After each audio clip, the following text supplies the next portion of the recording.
নমস্কার বন্ধুরা, আপনারা কীরকম আছেন? এসএস কৃষ্ণায় আপনাদের স্বাগত। আজকের করব ক্ষীর তৈরি। দেখো, আমি 3 লিটার দুধ নিয়ে নিয়েছি। আমি কিন্তু লিকুইড দুধ নিয়ে নিয়েছি, তোমরা গুঁড়ো দুধও ব্যবহার করতে পারো। তো আমি গুঁড়ো দুধটা নেব না। তো আমি এই দুধটা ফুটে উঠুক, তারপর আবার তোমাদের দেখাচ্ছি। তার ভিতরে নিয়ে নিলাম 100 গ্রাম চাল। 3 কিলো দুধে 100 গ্রাম চাল। চালটা ভালো করে কিন্তু বেচে মুছে নিয়েছি। এইটা কিন্তু ধোবো না।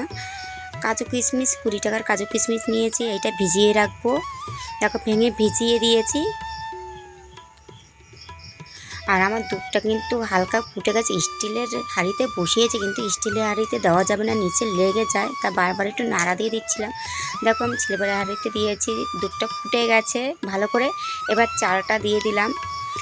চাল দিয়ে কিন্তু একটু ভালো করে নেড়ে দিতে হবে, নিচে লেগে যাওয়ার ভয় আছে। এইভাবে আস্তে আস্তে করে আমি নেড়ে দিচ্ছি। দেখো, আমার অনেকটা দুধ টেনে গেছে। আমি কিন্তু শুধু দুধেই ফুটাবো, এতে কিন্তু আমি জল ব্যবহার করব না। এবার চিনি দিয়ে দেবো 200 গ্রাম। 100 গ্রাম চালে 200 গ্রাম চিনি দিয়ে দিচ্ছি। আমার চিনি দেওয়া হয়ে গেছে। ভালো করে চিনিটা মিশিয়ে দিতে হবে, তাই একটু নেড়ে নিচ্ছি।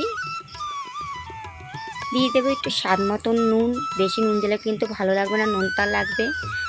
আমার পায়েসটা প্রায় হয়ে গেছে। দিয়ে দিচ্ছি কাজু কিশমিশ। এবার ভালো করে একটু নাড়িয়ে মিশিয়ে দেবো।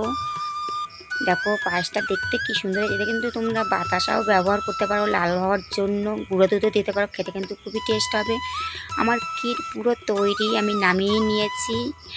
আর এখানেই ভিডিওটি রাখছি। সবাই ভালো থাকবে, সুস্থ থাকবে, স্বাভাবিক থাকবে। আর যদি ভালো লাগে একটা লাইক আর কমেন্ট করবে।